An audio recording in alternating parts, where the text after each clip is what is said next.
In this video, we will take a look at 3 true tales of buried treasure set in the state of Wyoming. These stories are the simplified summaries of articles in the March 1981 issue of the magazine Lost Treasure, written by Michael Paul Henson. If you'd like to read the original articles, along with the other articles which appear in this magazine, please consider purchasing this issue of Lost Treasure, which you can find by clicking the link in the description. Part 1. Robberies. For those who question the validity of the tales surrounding the robberies, the records of Wells Fargo held the answers. In a period of 14 years, 315 stages were attacked, with 34 more attempts made. The robbers killed 2 guards and 4 drivers, and 16 outlaws were either hanged or killed. Wells Fargo lost a total of $415,000, a fortune even in today's currency. Rewards of $75,000 were paid, yet it was estimated that 35 Wells Fargo caches were still hidden or buried by outlaws. But Wells Fargo was not the only company to endure these trials, for there were several other stage lines, freighters, and private carriers. And if one were to dig deeper, they might discover the hidden treasures waiting to be found.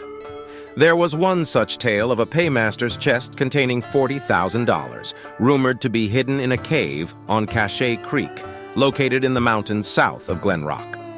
The chest was stolen shortly after the Civil War by a gang of outlaws who robbed an army paymaster en route to Fort Fetterman, which was abandoned in 1882. The gang was trailed by a cavalry patrol, cornered on the second day of their escape. All but one of the robbers were killed during the fight. The one who survived spoke of the gang's journey up Deer Creek, where they camped on the first night of their escape. The $40,000 was hidden in a cave near their camp, but the soldiers' search did not reveal the payroll's location. In the days of yore, on the 26th of September in 1878, the Cheyenne-Deadwood Stagecoach was waylaid by 5 dastardly men at Canyon Springs Station. The coach was carrying an astounding sum of $350,000 to $400,000 worth of gold bullion that belonged to the Homestead Mining Company of South Dakota. Alas, the robbers made off with an approximate sum of $330,000 worth of gold ingots, currency, and jewelry. The gold was divided among the outlaws, and they all went their separate ways. Some of the gold was later found in a bank in Atlantic, Iowa. It was discovered that Duck Goodale, the banker's son, was one of the robbers. Archie McLaughlin, another robber, buried one of the ingots near the mouth of Lance Creek in northeast Niobrara County, Wyoming. The rest of the gold was hidden near the Canyon Springs Station, as it was too cumbersome to transport. Charles Carey, the leader of the gang, was hanged by vigilantes in Wyoming. The whereabouts of the remaining gold is still unknown, but tales of its burial on Lame Johnny Creek near Sturgis, South Dakota, or Whoop-Up Creek near Newcastle, Wyoming, continue to circulate. In the midst of the 1880s, a quick-witted outlaw feigned illness and laid in wait for a stagecoach near the ancient Fort Laramie. This audacious criminal single-handedly disarmed the guards and seized a payroll of $30,000 to $40,000 in gold, destined for the soldiers at the fort. The bandit, unable to carry the weight of the chest, buried it near the crime scene, using a king bolt from an abandoned wagon as a marker. A posse from Fort Laramie caught the robber and demanded the location of the gold. Hoping for leniency, the criminal divulged the location, but was shot for his crimes. Despite numerous searches, the gold remains undiscovered to this day.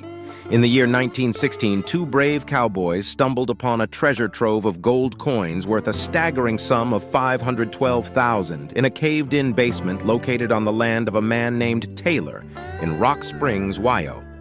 Taylor, being the rightful landowner, claimed the treasure for himself. Rumors abound, of course, regarding the origin of the gold coins. One such tale tells of a German innkeeper who once resided in the very same house, and who had hidden the coins there. Another story, however, suggests that the treasure was taken years before in a daring stagecoach robbery, and the German had been too afraid to spend it. Sadly, the German never returned to claim his treasure, leaving behind a sum of $38,000 waiting to be discovered to this day. In the rolling hills of Thermopolis, there once stood a stagecoach stop, known as Birdseye Stage Station. It was during the 1880s and 1890s that a nefarious incident took place. One fateful day, a stagecoach was robbed and a strongbox was taken, the contents of which remain unknown to this day. The culprits were never brought to justice. But in 1910, a dying outlaw in San Quentin prison made a shocking confession. He claimed to have been one of the robbers and revealed that after taking the money, the outlaws heard riders approaching. Fearing they would be caught, they hastily dragged the strongbox into the bushes and fled the scene.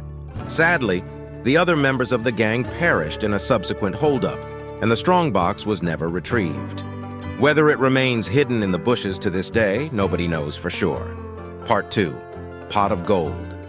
Deep within the untamed wilderness of Wyoming, there exists a mysterious place shrouded in secrecy and brimming with untold riches beyond one's wildest imagination. It was first stumbled upon in the 1830s, but for nearly 4 decades it remained unnoticed until 3 daring mountain men chanced upon it. These intrepid trappers discovered a series of deep potholes, each filled with shimmering gold nuggets, along the Grand Canyon of the Snake River.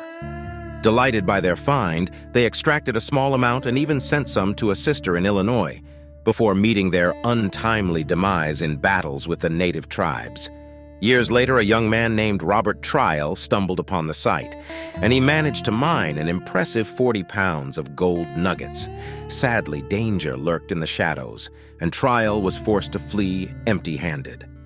Decades passed until Ahnert, aided by his cousin's guidance, rediscovered the potholes, yielding a fortune worth $45,000 in glittering gold. Despite this discovery, the potholes still rest, patiently waiting to be uncovered by a brave and daring treasure hunter. Who knows what untold riches lay hidden within these hallowed grounds, awaiting their destined seeker. Part 3. Lost Mines, Bald Mountain. In the magical land of Wyoming, where the mountains towered high and the rivers flowed deep, lay a treasure trove of minerals.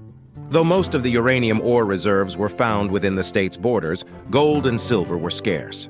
But do not be fooled, dear reader, for there were whispers of a lost mine that held untold riches. It was said to be located in Bald Mountain, where a mining boom occurred in the L880S. The venture was sparked by Eastern businessmen who sought to unearth an Indian gold mine. Alas, after much toil and effort, the gold remained elusive, and the mining camps of Fortunatus and Big Baldy crumbled to dust. The Stranger's Mine. Once upon a time in the late 1800s, a man named Ed Bennett operated a ferry about 12 miles below Saratoga. One dark night, a stranger with a heavy pack stumbled upon his ferry house and collapsed. Bennett, being a kind-hearted man, nursed the stranger back to health with what medication he had. The stranger, who called himself Scott McAlpin, stayed at the ferry for 6 weeks.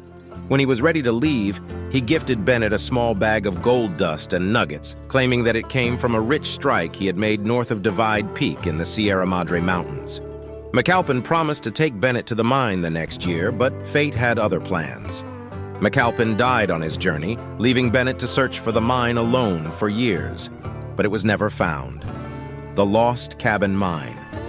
In the rugged terrain of Wyoming, where the mountains tower high and the rivers flow deep, lies a tale of untold riches.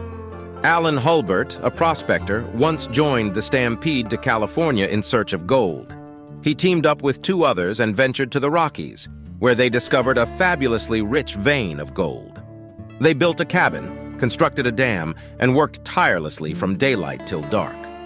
But disaster struck when an Indian attack claimed the lives of his partners. Hulbert fled with his life and the gold, but he was lost in the mountains and never found the mine again, the lost Downey lode. In the late 1870s, Colonel Stephen W. Downey was a prominent figure in Centennial, a quaint town nestled in Albany County, Wyoming. The locals whispered of a fabled mine, brimming with glistening gold, that he had discovered somewhere in the vicinity. The legend grew stronger when he refused a princely sum of $100,000 for the mine. But as fate would have it, Downey vanished from the town, leaving behind a trail of rumors and half-truths. Many locals still cling to the hope that the mine, if found, would bring riches beyond measure. the Walker Mine. In the wild west of Sheridan, there lies a gold mine that was once worked by a man named Walker. It is said that he toiled there for only a few short months in 1890 before disappearing from the area. But some whisper that Walker's mine may be the same one that was worked by a Spanish family named Martinez over 200 years ago. In 1888, a group of 8 Mexicans journeyed to Cheyenne with a map that had been passed down through generations of their family. The map showed the location of the long-lost mine, and the group planned to reopen it in the Bighorn Mountains. But several weeks later, their lifeless bodies were discovered, riddled with bullets, and the map was never found. Today, with the value of gold soaring, these hidden locations could prove to be worth a fortune to those brave enough to seek them out. But beware, for the dangers that claimed the lives of those who came before still lurk in the shadows, waiting for their next victim.